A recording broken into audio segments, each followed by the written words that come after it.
Welcome to everybody out there who is joining us for this deep dive webinar in understanding the microbiome of your brewery, Metagenomics 101.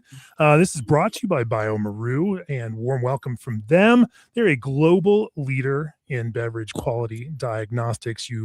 If you are in the brewing world, you know the products that they make, and what we're going to talk about is what they understand about that microbiome within your brewery in ways that you as a brewer can more effectively understand it yourself.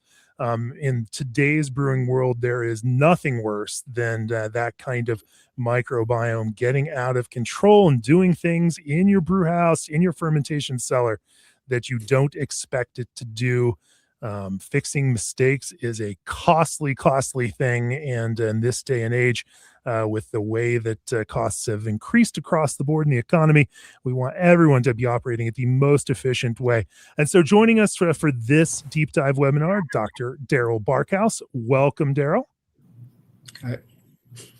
How you doing? Good. Daryl, why don't you tell us a little bit about BioMaru and give us a little bit of background, on your history, both in this kind of world of microbiology as well as brewing, because yours spans a little bit of both. Yeah. So in terms of the company at BioMaru, our founding individual goes back to the days of Pasteur. So he was a direct student of Pasteur and created the company after those times of studying with Pasteur. So we have a long history of microbiology, as you can imagine. And then with BioMaru, and when we were previously Invisible Sentinel, we have a very large footprint in the brewing industry of really partnering with our craft beer and then also larger beer manufacturers to make PCR test kits that were really correct for the business and directly what the craft brewers and other brewers needed for their quality programs. For me, I started my career in the brewing industry, so I always love getting to talk to anyone in the brewing industry, and it can I can go off in tangents quite a bit, so please keep me in check. But brewing is close to my heart because it's where I started. I was the brewing microbiologist at the largest brewery in Toronto for Molson Breweries. That's where I started. And I was also responsible for propagating yeast for 8 breweries, which included all Molson and then Moosehead. If anyone's familiar with Canada, they might know Moosehead beer. After leaving Molson, I did a stint in pharma. Then I went back and got a couple more degrees. Then I took a job with Invisible Sentinel, which was started by a former classmate of mine. And it was a perfect fit because I had a lot of quantitative PCR experience and brewing experience. So started making PCR test kits and assays for the brewing community. After that, I started the genomics facility that we have now. So it's been growing for about the last 6 years. And now here we are today to talk about it. And so our goal for this session is to understand the fundamentals of metagenomics. Obviously, there's this unseen biological world. You shouldn't say unseen. You make the tools to make that unseen seen, don't you? Yeah, that's correct. The biggest issue, is what's lurking that we can't see, that we can't grow on our plates or can't see in chemistry or can't detect in sensory, or we detect when it's too late. So we're going to talk about those methods of, troubleshooting contamination, and understanding the way that, this microbiome works across, that entire scope of the brew house. And we're also going to talk about the, various tools that brewers can use, including some of these more advanced service-based tools to gain the deepest kind of understanding. And that's basically what metagenomics ultimately comes back to. But maybe we start first, Daryl, by talking a little bit about what that brewery microbiome is. Why don't you kind of give us a background on what we're talking about when we're talking about microbiome? Sure. So when we're talking about microbiome just really means all of the microorganisms in some defined area. So, it could be the entire earth. It could be a river. If you follow science in the news, you hear a lot about the human gut microbiome, how that affects neurological diseases. Soil microbiome, we're talking about the environment, looking for diversity, impact of things on the environment, that kind of thing. And then for us here, we're talking about in the brewery. So it could be in your whole brewery. It could be in your yeast springs. It could be in your fermentation vessels. So whatever defined area you have, it just means all the microorganisms that are in that space. Sure. And we take the value off of this. It's not like a microbiome is a good or a bad thing. It is simply this kind of complex environment that we're in, with various microorganisms all competing in this natural selection kind of form for their own survival and doing the things that they can, taking advantage of circumstances that arise to them. And then, of course, those things we don't want out there are ones we try to control you and understand, but we can't really control what we don't know is there, right? Exactly, exactly. When I was doing my PhD, a lab had a great sign outside. It was a radiology lab, and they said, if you can't see it, you can't treat it. So I always thought that was a good explanation for this kind of microbiology as well. If you can't see it, you can't figure out what the issue is. You can't ID it. So you have this microbiome within the brewery, but then you're, in a typical brewery process, brewers are always constantly bringing new inputs into that environment, right? You bring in new grain, you bring in a new yeast pitch, you bring in hops, and so you're constantly also altering and changing, potentially bringing in new variables into that microbiome and potentially introducing new challenges, new players into this. Talk a little bit about how all of these inputs ultimately impact that microbiome. Yeah, I mean, you're definitely right. I mean, this industry is always evolving so much, as we've seen, the last 20, 25 years. There's always, new flavors. You want some kind of fruit and sour or guava sweetener, or, lactose beer. So all these kind of more, unusual adjuncts you bring in, or processes like, heavy dry hopping on the cold side. All of these things can introduce things that we're not generally used to looking for. And our media hasn't been designed to find these things, and we haven't been programmed to design it. But then also, our products are evolving, right?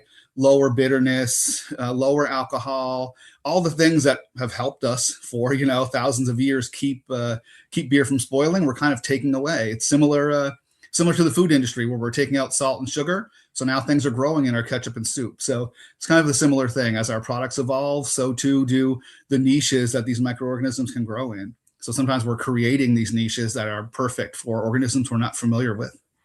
Kilning our hops at a lower temperature in order to maintain more of the oils, but then we're not Yeah. denaturing enzymes. And Yeah. who knows what else is coming in then Yeah. with it.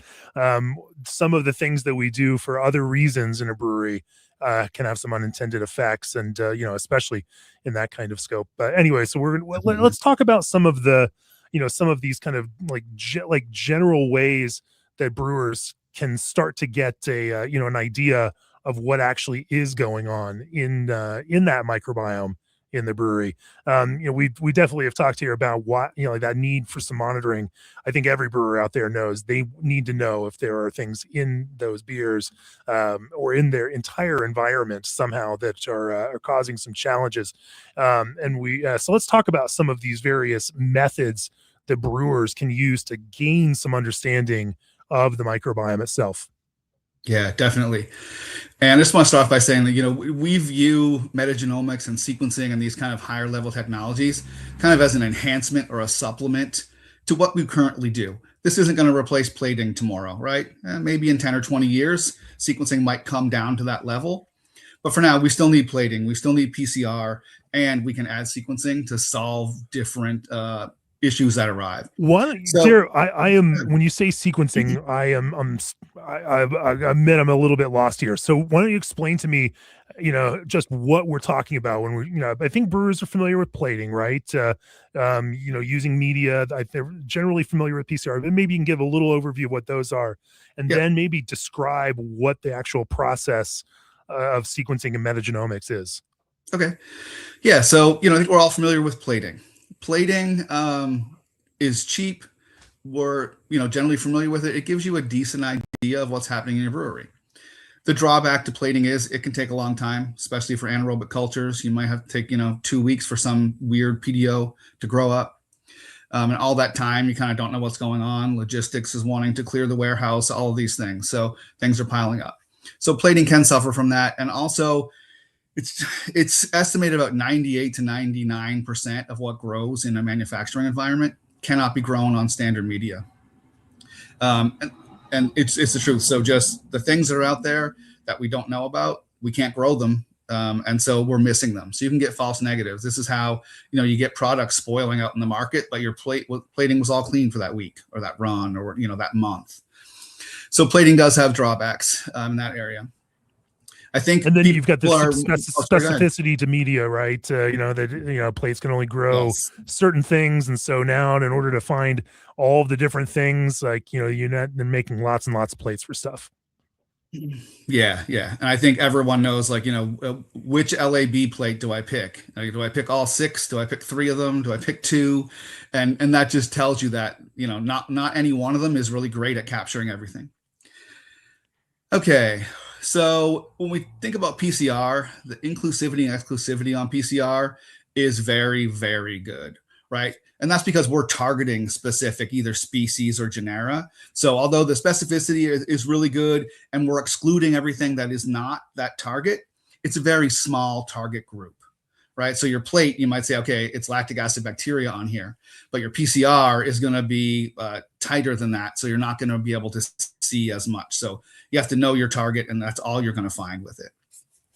When we say PCR, what is the technology behind PCR? Okay, so yeah, so if people are familiar with the idea of primers, so primers are small DNA segments that target a specific area of the genome. So if you want to look at Lactobacillus brevis, you look at all the data that's out there, or in our case, if there's not enough data, then we collect everybody's strains from all of our partners and sequence it so we have the data. Then you say, of all of the Lactobacillus out there, here is one spot that's unique. And if this area of the genome is there, I know it's Lactobacillus brevis. So we make primers, which are little targeting strands of DNA that go on either side of that sequence. And then, so that's when it's in our test kits. It consists of primers, then the polymerase that recognizes when those primers bind to the target DNA. So if that brevis is there, the targeting primers are going to bind to its DNA. And then the polymerase is going to make copies of it.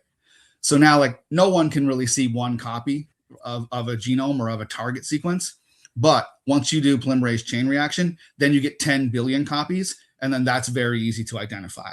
And then we use some fluorescent light to identify and say, yes, hey, look, there's 1 billion or 10 billion copies of this. So we know it's this species. So that's a bit like listening to the first 4 seconds of the song and being able to identify the song without hearing the whole song. Yes. Which you can, exactly. I mean, I love those quizzes, right? Yes. And then, and then explain, what sequencing and metagenomics is, as an expansion from that. Yeah. So as a difference to PCR, where you're targeting this one small area of DNA for a very specific purpose, for a very specific organism. When we talk about metagenomics, we're talking about sequencing everything that's there. So it's agnostic. We don't have to grow it up on a plate. We don't have to have an assay kit for it that is specific for it. It's agnostic. We say, here's a sample. It has a bunch of microorganisms in it. Tell us what they are. So that's what we do. So we take all the microorganisms that are there, smash them open, get their DNA, and sequence it. Now, there are different levels of sequencing with different resolution. It could be shotgun, where you're sequencing all of the genes of every microorganism in your sample. Or it could be something that people are probably more familiar with, which would be 16S or ITS metagenomic sequencing. And that's when you just target 1 or 2 areas of the ribosomal gene from bacteria for 16S and from fungi for ITS. So with one, you get the whole big picture, and with one, you get a smaller picture, but it's agnostic and you identify everything in your sample. That's an interesting way to look at this then, and that kind of speaks to this resolution idea that, if you know exactly what you're trying to find or not find, plating, is a way to get that. Obviously, there's some time challenges to that. And often within a brewery environment, like people, brewers want to move things before they might have an actual answer because tank time is money. And, and so it can be good looking back and you can decide that, something's going on there. Before you package it, but it's it will have taken a few steps further in the brewery for that PCR, right? That gives you a little faster, kind of answer on some of that. Yes. So that's the thing. Plating has decent resolution, but takes more time. PCR is very fine resolution and very fast. A lot of our assays are done just from a sample without enrichment, so you can have same half shift results. Some require a little bit of enrichment, a day or two, but still much faster than plating. Metagenomics can take a little bit longer. It's kind of in that range of plating, but the data that you get from it and the resolution of that data allows you to make way deeper decisions about what's going on in your brewery and then what corrective action steps to take. And I'll just explain resolution too. Let's say you have an HLP plate. There's some growth on it, so you say, okay, it's a lacto or PDO. It's a lacto, and that's what you get. So you kind of know the genus maybe, but now the way they've split up lactobacillus, it could be like any of 27 genera now. Anyway, so PCR, you might say, okay, I have a PCR kit for hop-resistant lactobacillus. So if you get a hit on that, a little more, right? It's got a little more risk to it. You want to put it in your low bitterness beer, that kind of thing. Now, if you use shotgun sequencing, you might be able to get an entire picture of the genome. So you could say, oh, look, this is the lactobacillus that I purchased 3 years ago from a supplier because I see its signature. So hey, we did this to ourselves if it's a contamination problem. So that's just kind of an example of the resolution of the different technologies and what it can tell you. Sure. And I should also note, if folks are following in out there live while we're doing this, throw some, if you've got any comments, if you've got any questions, if you need some more clarification for what we're going through, just toss a comment up there. We'll keep an eye on it and I'll try to throw those in there where they make sense. But we are here to answer questions and help you understand the microbiome of your brewery. And, and so that's the whole point. So yeah, feel free to jump in there. And then in terms of cost, there definitely is a scale here. But this is not necessarily the kind of thing you decide on from a brewery perspective based on what your budget is. You really approach it based on what you are trying to accomplish, and plating and PCR can give you answers to very, very specific questions.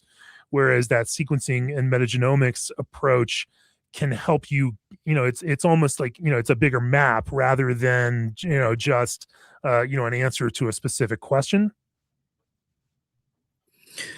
Yeah, that's correct. And, we're never going to recommend that the only thing you do in your brewery is sequencing. Kind of that would be madness. And, that's not necessary and it's not tenable. Where we see sequencing is when you have those problems that can't be solved. There's some known unknowns or unknown unknowns that are holding you back. And in science, we always say there's never time to do it correctly, but there's always time to repeat it. It's the same kind of thing. There's never budget to do sequencing, but then there's always a budget for a recall. So it just depends on what how much money you want to spend and where you want to spend it. So there's a place for all of these technologies. Plating is probably not going away. PCR will get more and more. And now sequencing will be, brought in and used as that higher level tool to help you solve bigger picture problems and problems with those known unknowns and unknown unknowns. Because this isn't just about, the presence necessarily of a single thing. There's also a time factor involved here, right? As beer moves through a process from, hot side going through a chiller, getting through knockout, maybe it goes through a hop back or gets, hop dipped through a flowable hop product now in a like preheat export. We have all sorts of new fun tools for making beer in creative ways. And so things, there are plenty of these opportunities for things to jump in there. But then there's also this question of some things that can actually, have some effect on flavor within a beer may also not be alive at the time, or the alcohol may very quickly kill them in fermentation. And so you have some question as to some of the methods that can or can't find some of these things that can have an effect, but they may again not be responsive to some other testing methods. Talk to me a little bit about that. Yeah, you are correct. You're kind of bringing the concept of what people say is like dead DNA. Things that were there, but they've died off in the process, just like you said. So if you can't grow them, they're not viable. You can't grow them up, so you don't have evidence. With sequencing, depending on how you do it, you can capture that DNA. You can even get DNA if you're pasteurizing coming out the other end of the pasteurizer, so you can still capture it at that time. And these things are usually still cell associated, so it's usually pretty easy to just spin them out of a solution. So it's not generally just DNA floating around in liquid. it's generally still cell associated, even though those cells are beat up a little bit. So it can help give you a picture of what happened throughout the process. Yeah. And this beer sense, I think back to that study that they did a number of years ago on lambic, trying to understand some of the, because like, well, we're testing, this as it gets through it just to see what's in it. And, oh, it's only these things. But, as they went back and started testing every single day from day Yeah. 1, day 2, day 3, then all of a sudden you find out, oh, the first 3 days you got butyric acid bacteria Yeah. that are actually making some of these things, and they are dead after day 3 or day 2. Yeah. Can't remember the exact dates on that, but they're actually creating flavor precursors that then other bacteria we're going to work on, or wild yeast are going to take those things. And so if you only are looking at it at one point, during that fermentation or post-fermentation process, like it's never the full picture. And because these things can set up some of these, these things all along the way there. Yeah, exactly. Like one snapshot is very often not enough to tell you about the full evolution of a product. You're definitely correct. So we can do that. And then, that also brings up the question, well, what if we don't want the dead DNA? All we want is the live DNA because we want to know what's going to happen when it's in market, that kind of thing. And then that's doable as well. So there are ways to clean out the dead DNA out of our assays. And, some of our partners are using that technology right now. We can use the same technology that we sell or provide for PCR kits. That's also usable in the sequencing industry. Sure. Well, let's talk a little bit then, about how metagenomics works in practice, and what the actual process is of what the actual process is of using the, this metagenomics approach to understanding what's happening at various points along the process. All right. Yeah, I mean, we try and make it simple, and those of you in the brewery are kind of already doing a good portion of this. Sample collection is basically the same as what you do now. We need nice aseptic samples. So the same way that you want your plating results to be a reflection of what's actually growing and not a dirty spigot, it's the same thing for metagenomics. You want that nice aseptic sample. We're generally using the same kind of sampling devices, World Pack bags, conicals. If you need to ship it to us to do this work, just ask me for recommendations. Some things leak a little more than others, and we don't want things leaking. So it's a little different than going from the floor, walking back up to the lab, than it is, having it thrown around a FedEx truck. So that's the only difference, is we sometimes use a little bit better sampling devices. But same collection, you'll take it from wherever, we're going to rely on your expertise as well as ours to figure out where samples should be taken, all of that stuff. But we're always here ready to consult. Once you're ready, you ship them out in the mail to us. We really like FedEx. I really do. They give us the least problems. Everything's a little problematic post COVID, but FedEx for me works the best in Philly. Yeah, and shipping is pretty easy. If you, for some reason, had something that needed to be frozen, you would ship it on dry ice. We can help with that. If it's fermenter sample and you don't want it overgrowing, then ship it to us cold on ice. If it's cans of finished product that's going to be in the market, then you can just ship it to us at room temp. It's pretty basic. So all that first half is the exact same things that you do every day in the brewery, and then once we get it in our hands, then we do kind of the higher level work and make it easy on you. So I mentioned that most of the the DNA we'll be looking at is cell associated. So it's in the bacteria, it's in the yeast, it's in the mold. If for some reason there might be some mold around. So we use some different techniques depending on what the samples are to smash open the cells. We use physical and chemical lysis to break them open. And then we clean away all the debris. So get rid of all that cellular debris, all the plasma membranes, all that stuff. So we have nice, clean DNA. Now, we use largely Illumina sequencing, which is referred to as short read. Some people may have heard the term Oxford nanopore. We do a little bit of Oxford nanopore, and bioMérieux does own a substantial share of Oxford nanopore, so I just want to disclose that. But 99% of what's out there is Illumina sequencing, which is short read. What that means is you take all that DNA that we cleaned up, and it's beautiful for us to use, and we chop it up into 600 base pair pieces. Then we put some barcodes on the end of it so that we know, hey, this piece came from sample 1, this piece came from sample 2, and so on, because you're generally not running one sample. That would be a little inefficient and wouldn't tell you a whole lot. So we barcode them, And then we add some adapters to them. The adapters allow that to stick to the flow cell, and then that flow cell is where the sequencing happens.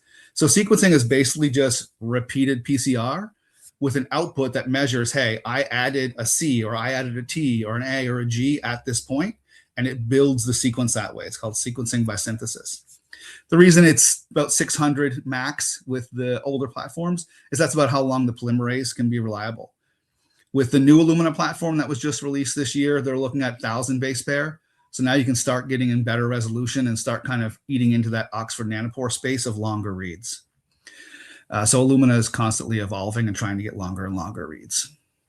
And that's it. So once we have the reads that say, okay, these are the 600 base pair sequences, we use a fancy computer to stitch them all back together and create genomes. Then once we have those genomes created, then we use other software that says, hey, these are all the organisms that you have there, and you can look at relative abundance, that kind of thing, if that's important to you as well. And that's pretty much it. And then you get a nice report from us, and then we start troubleshooting or figuring out corrective actions if that's what you need. Let's talk about some of those kinds of applications then, in terms of what, something like abundance means, in a brewing space, and, what some of those kinds of common things that you tend to find through this kind of, this search process. From a broad kind of perspective, what do most breweries come to you with? What's the most common issue that they are trying to solve for when they want to pursue this kind of metagenomics approach? Yeah, it's really pretty basic, and overall idea is that, hey, we've done all of our plating, we sent stuff out to a third-party lab, they couldn't find it, we know there's growth in here because we see it, it's cloudy, or it's giving us sulfur or whatever, and they just can't identify it with traditional methods. And if you can't identify it, then there's no way to track it down to a biofilm or a pump or, a raw material. So it's really just IDing stuff where traditional methods have not been capable and haven't had the resolution they need. That's the most common. And that's across all industries, honestly. Sure. And we shouldn't only cast this in the kind of realm of problem solving. Ideally speaking, in a perfect world, we would be doing preventative or research to understand what that microbiome is so that we can proactively adjust for that and not simply have to solve and reverse engineer a problem that occurred and get to the bottom of it. There is some preventative approach. I mean, we all know that preventative healthcare is the smartest way, the cheapest way, ultimately, right? Much less expensive than the kind of traumatic care, emergency care that it takes. And yet, in this strange kind of funny way, we seem to you can always find a budget to solve a major expensive problem like that. It's harder to find a budget to get that preventative care up and running in order to understand it. But in this sense, that kind of understanding what's going on in your brewery microbiome before there's a problem can also be useful. Yeah, and again, same common across all industries, right? It's always difficult to get a preventative budget if you have never had a problem. Where we see, the biggest kind of adoption of these kind of protocols is after someone's had a recall or brand damage. Because then people realize, the ROI you can get with this, especially if you have, reoccurring issues, recalls, reoccurring brand damage. None of those things are great.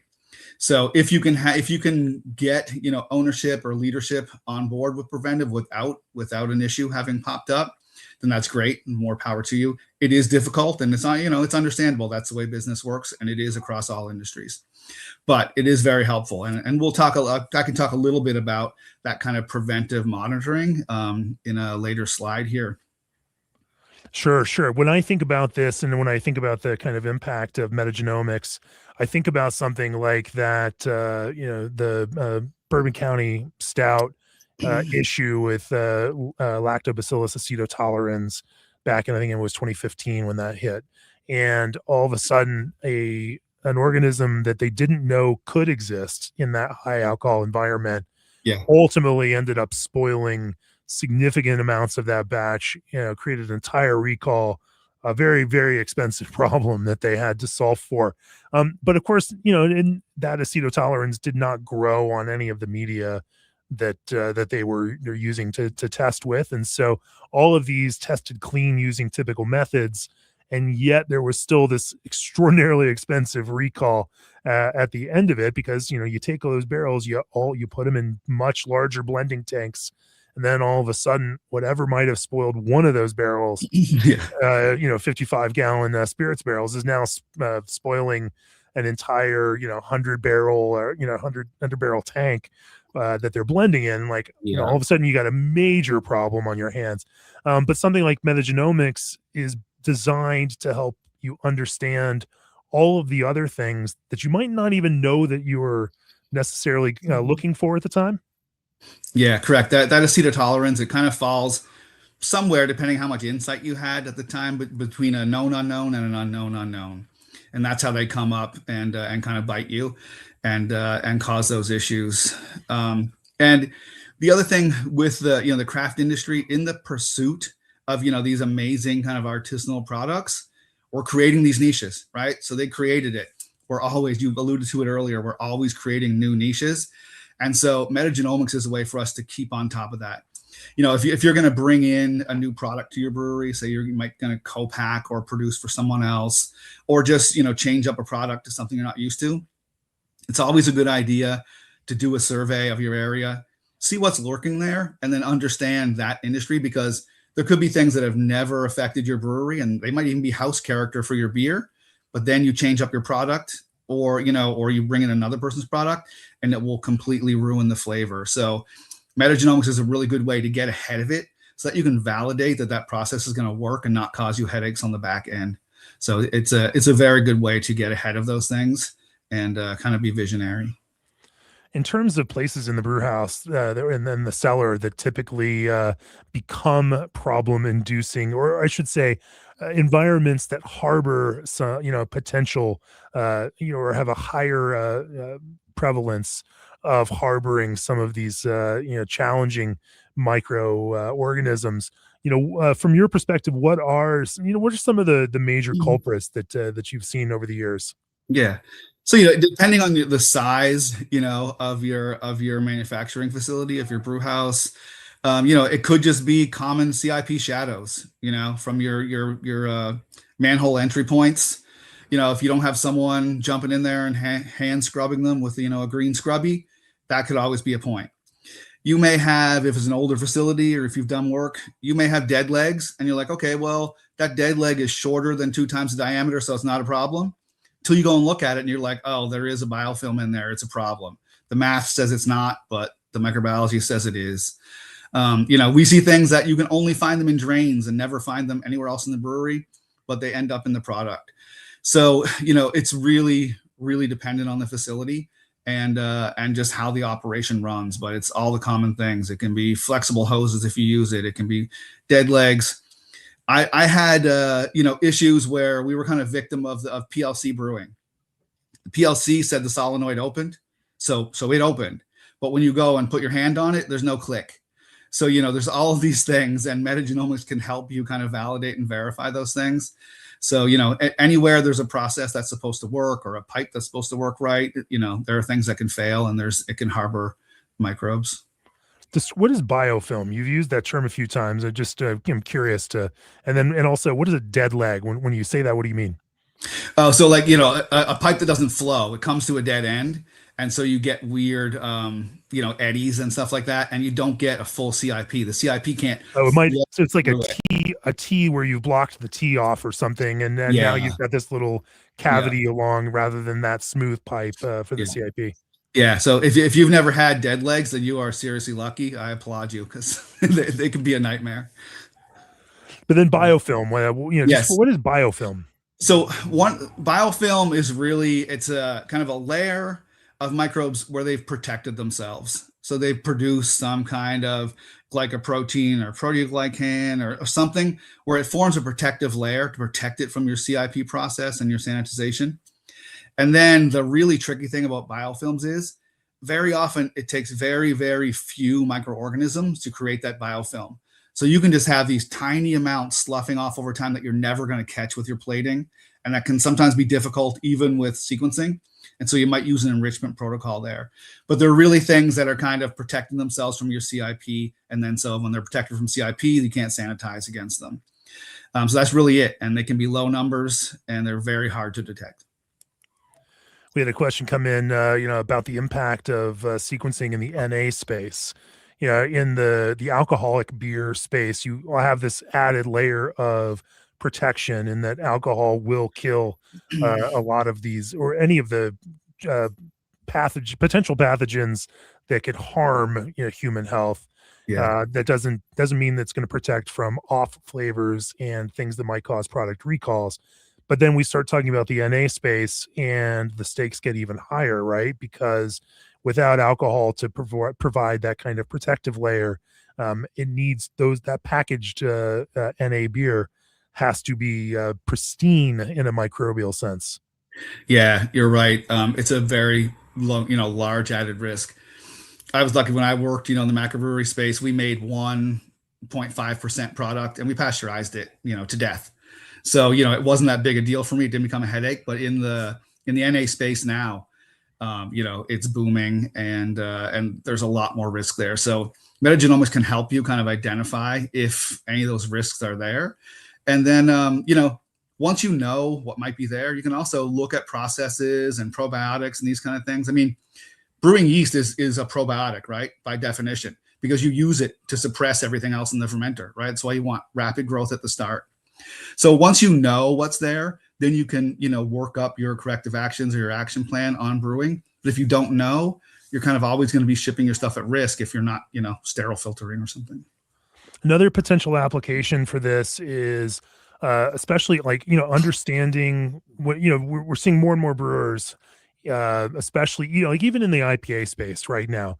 I can tell you off the top of my head a number of brewers who are blending yeasts, especially in hazy IPA, to accomplish different kinds of flavor goals. That whether that's thiol expression, whether that's haze stability, whether that's beautiful kind of peachy stone fruit character, whatever that is. I hear, and there are some that are blending in three-way kind of yeast triads.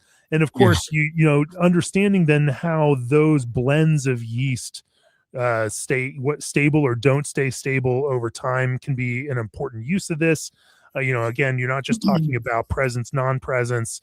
You can start talking about concentration and get an idea through this as to which yeasts in a kind of blend of sorts are out competing each other, and which ones are doing the heavy lifting, which ones are thriving in that environment, and which ones might not be thriving. Yeah, that is a really good point.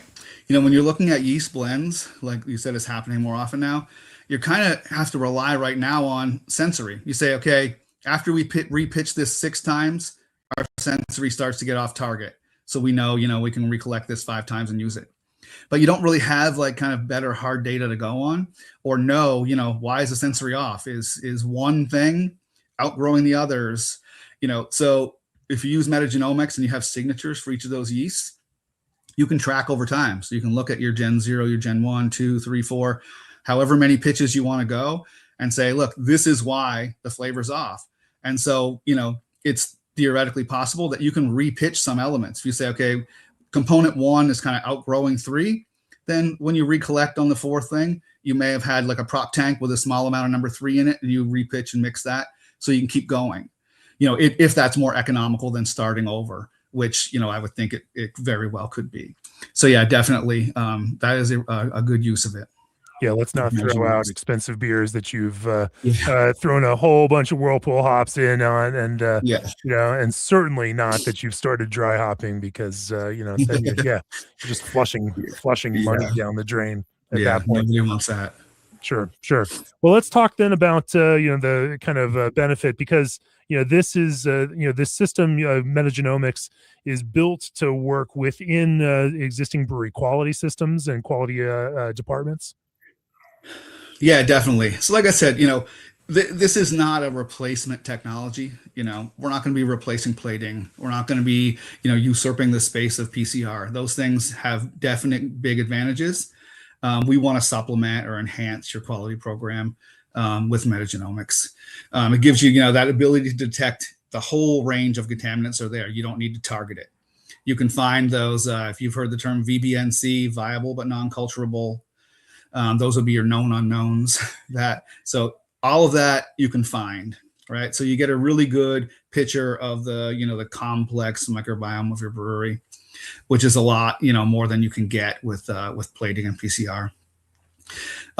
You can get improved traceability, right? If you can say, what I found here in my product today, I found it 2 weeks ago, in my raw material, then you can start making, stronger partnerships with your supplier.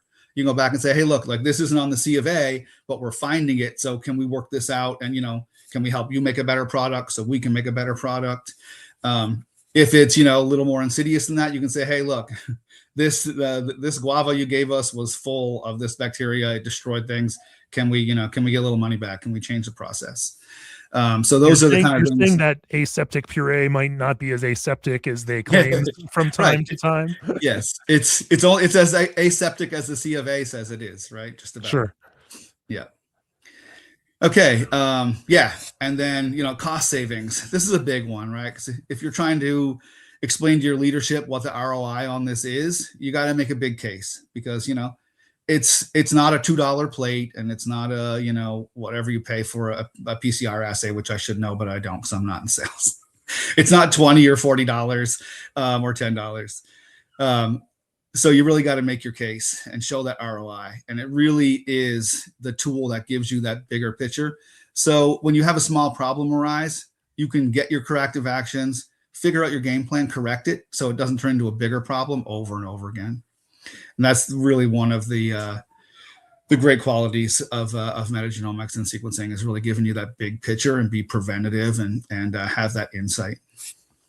And this is a good technology potentially to use when validating, from new providers or bringing new sources of ingredients into the brew house. Try to understand what that microbiome is, in addition, and how that might impact your particular microbiome. Yeah, for sure. Like I said, anything that you're bringing into your brewery can affect everything else that's there, good or bad.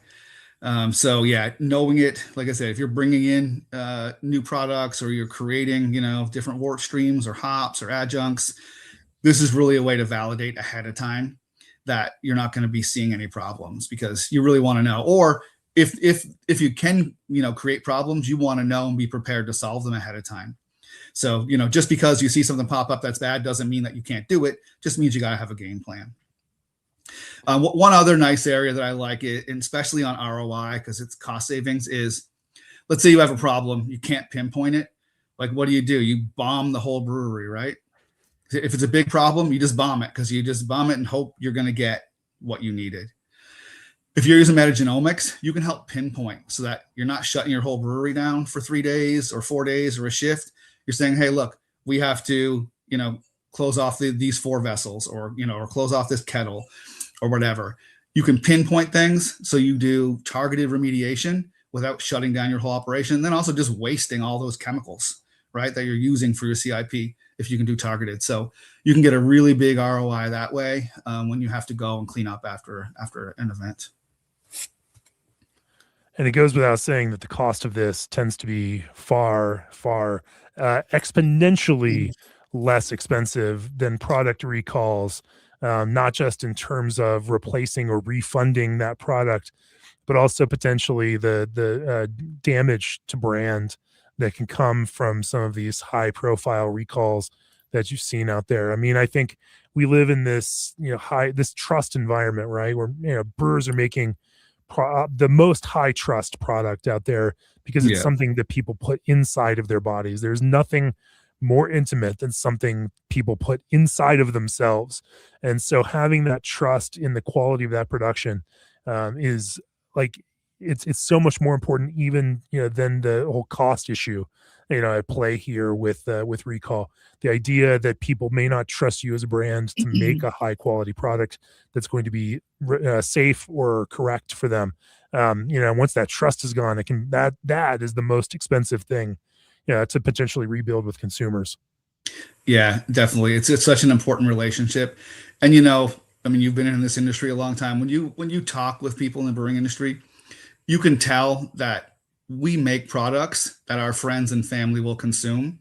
And so, I take it personally when something goes wrong, and I think most people do because they try so hard to make a great product that they feel safe inviting their friends and family to drink.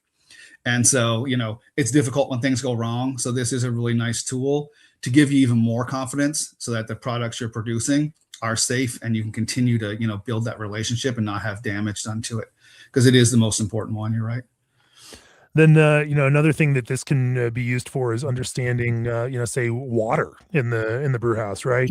Folks using water sources, over the for the variety of potential inputs, or water sources, public water sources, well water sources, wherever they're understanding what's in this raw ingredient that you bring in. This Yep. is, you can apply that to with this process.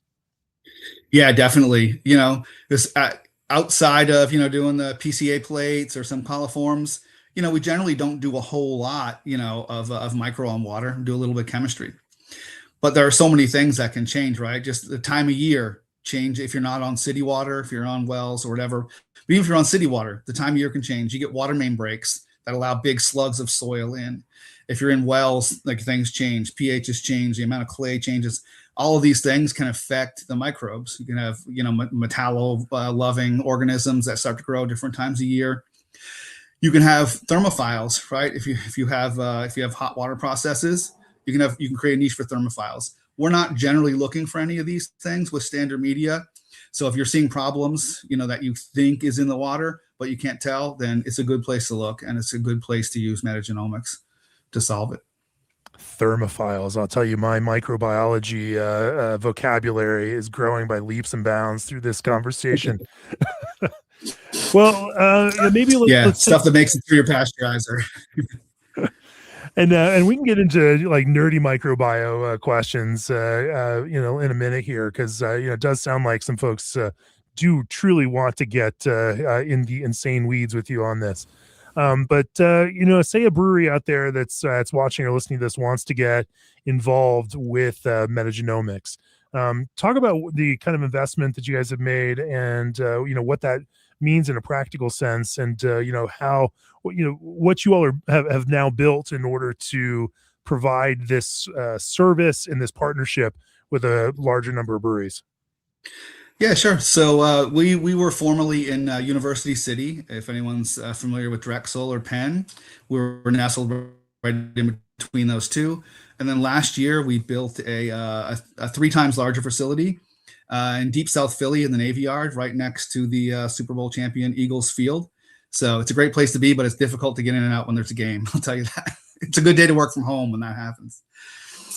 So we have a much bigger footprint. My lab space is I about don't want to five mess. times as big. We're not going to mess with those Eagles fans. Okay. Yeah, We're it's not, not a good no, idea. I no, wouldn't either. no, not going to mess with them at all. Yeah, yeah. And I'm not native here, so I stay out of it.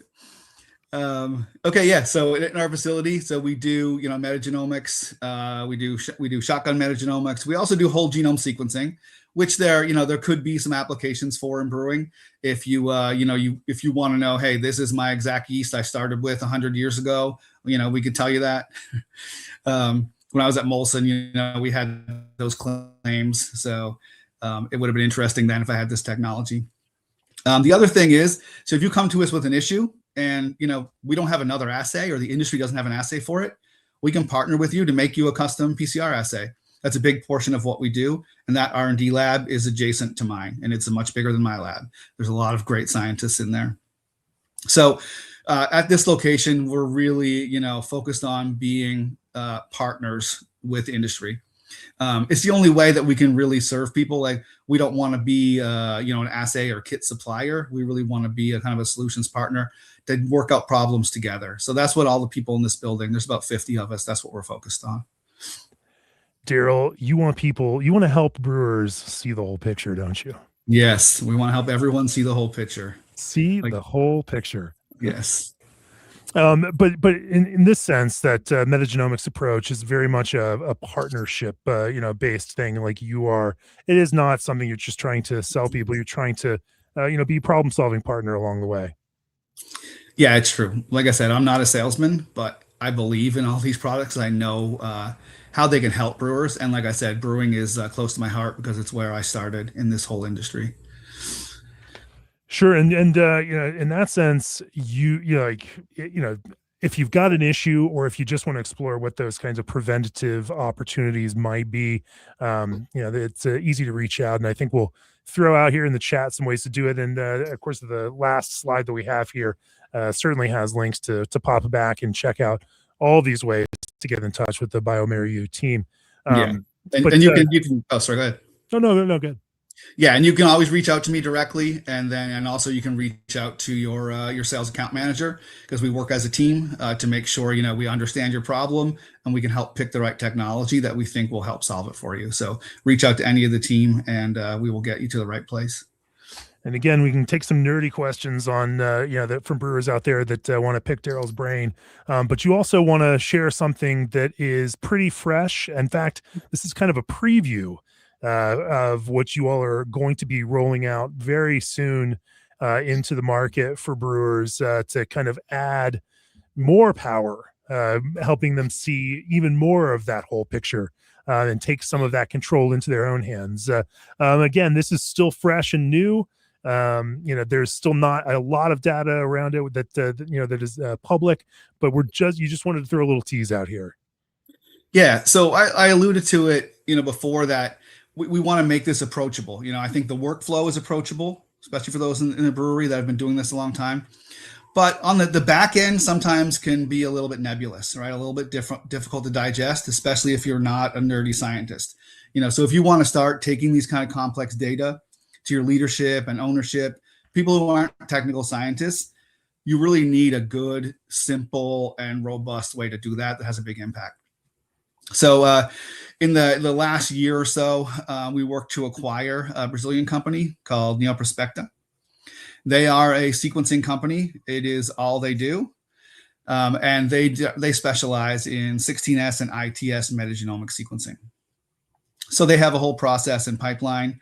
They run about 25,000 samples a year, which is orders of magnitude more than what I run. So they have a very, very cutting edge operation in Brazil. And if you ever get the chance to go to Florianopolis, Brazil, do it. It's the most beautiful place there. So we got lucky that we get to travel there to go to this place. So what they've developed is a kind of a cutting edge pipeline. So their workflows are unique. They get kind of the most out of it. They can define and identify more microorganisms than when you're using the commercially or academically available pipelines and workflows that are out there. So they have some proprietary front end work. But in terms of presenting this data, what they have is a pipeline and an analysis engine that makes this stuff really easy. So the Smart Biome pipeline and platform will kind of take anyone like me who's just a microbiologist, and it makes them look like a $200,000 a year bioinformatician. It's really that good. It takes all your complex data, turns it into very clear visuals. So on one here, you can see with the bar charts, this is showing a host of samples, and it's showing what each sample contains and the color codes or individual organisms. The platform is really user-friendly, so you can click on one organism on any sample, and it will show you all the other places that it was found in those samples. It's completely searchable for anything you want to do. And then it can take that data, which is also not the most digestible to a non-scientist, and map it onto your plant. So if you look at the bottom left column, what you see is a plant manufacturing plant map. So it will take this data, all the organisms, and put it right on your map. The big advantage to this is, if you are collecting and trying to trend data, most people, including food and pharma, they're using Excel spreadsheets, and Excel spreadsheets are where data goes to die, right? If you're trying to trend, one sample point, you're like, okay, you're looking at cells and going along the year, trying to make a trend out of it. It's pretty much impossible in yeoman's work. No one wants to do it. So we take this data, put it directly on your plant map. So all you have to do is go, oh, here's a red circle and here's the size of it. That's bad or it's good, So it's right there. You can analyze, weeks, months, years of data just by looking at your plant maps. And then the other That's amazing. That is absolutely amazing. As a graphic designer who designs quite a few uh, uh, uh, information graphics, and absolutely spends a lot of time in that space of data visualization. I think you're 100% right here that I could show an executive at a company that I had worked for before, a whole bunch of numbers on an Excel spreadsheet. But Yeah. man, when you visualize it like this, it allows you to make, it allows you to synthesize that data and understand the context behind it. And I love this idea that it can pinpoint for you where in your production process some of these challenges and issues might be popping up. What a super cool way to build a system. Yeah, it really is awesome. We're really excited to roll it out. And the team in Brazil, so we're doing basically copy paste. So in my lab, we're replicating it. And then in France, we're doing it for the European community. It really is an amazing system they have. And like I said, spreadsheets are what you get the answer. There's no budget for that with a spreadsheet. When you come with them with a smart biome plant map, that's when you can say, hey, look at this, and then they can understand it. And that's when you can think about getting those preventive budgets. So the kind of the cherry on top here with the smart biome system is risk analysis. So what our friends in Brazil have basically gone industry by industry and looked at the microbes and have assessed a risk to each industry. So, if you find a Lactobacillus brevis in kimchi, it's not going to come up red, right? It's going to be there and it's fine. That's what you expect. If you find a Lactobacillus brevis in your fermenter or in a bright beer tank or something, unfortunately, that thing is going to come up red on the speedometer, right? So again, the risk analysis is a really nice visual to take up to leadership and ownership and non-technical scientists. And it really is industry specific. And this is constantly being updated as they acquire new data. So really the concept of smart biome kind of in three pieces. We call them spot, act, prevent. Spot means, hey, this beer is spoiled. This one's not. It was made the same time. Can you analyze them and tell us what spoiled it so we can try and come up with a decision? We do that. That's spot. It's a small project, easy to do, pretty quick. Act is, hey, we found this problem. We think we've narrowed it down to this section of the brewery. Let's do a swabathon in this area of everything we think is risky. And then we'll identify everything there, come up with what we think is a plausible corrective action, and we'll do that. Hopefully it solves the problem. And then prevent is kind of that continuous monitoring. So let's say you did an ACT project. You found something, on your cold side in your fermentation, and you remediated it. But you don't know. How are you going to know? Was that the actual problem, and was our corrective action good? So you over time, every month or every quarter or every 6 months, you take the same samples, we analyze them, and then you look at the risk and you say, okay, did our corrective action reduce our risk profile or reduce our growth or change the growth of a certain organism that we want to see, or did it not? And then so this is where you go back up the chain again to upper management and ownership and say, look, here's the ROI on this project. We showed that the quality is going up, the risk is going down, and so we're not going to worry about our stuff once it gets to the supermarket or the beer store. Every executive understands KPIs and dashboards, and this is Yeah. a set of quality KPIs, right? That Yep. in a visual dashboard kind of format that gives you some insight and overview of what's going on in the brewery, and and within that kind of microbiome within the brewery itself. Super cool. Is there some sort of time frame for when this will start to be available next year to brewers out there in the marketplace? Yeah. Is Jermaine still on the call? We've No. got him in the Okay. back here. I'm sure he can answer. So yeah. If we can't answer that yet, we'll just leave it open ended for now. No, it's okay. Wait, we have a Q1 launch.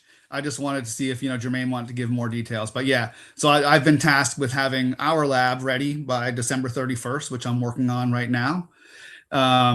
And the Brazilian lab has been existing for years. And then on the European side, if there's any Europeans here, they're looking at launching Q2, maybe into Q3 on the European side. But we're already doing projects in Europe, just not fully in-house. So we contract out a little bit and rely on our Brazilian friends a little bit more. But we aim to be self-sufficient Q1 in my lab and then Q2, 3 in France. Super cool. Super cool. I've said it a whole bunch, but the technology and the opportunities for quality, the ingredients, everything the brewers are using, and the technology that supports brewing great beer is the best that it's ever been. And the kind of tools that you all have built and are now continuing to innovate on and roll out for brewers take that kind of like granularity, so much deeper that to help brewers truly understand in a way that they've just never been able to understand what's actually going on within the tanks, within the pipes, within the entire realm that contacts beer ingredients and liquid itself through the brew house. It's pretty phenomenal to see all of this stuff in action these days. Yeah, the brewers take the science of this so seriously that, we're all kind of victims of our own success. It used to be if you controlled your lacto, PDO, and your DEC and Brettanomyces, you were good. That's all you had to worry about, right?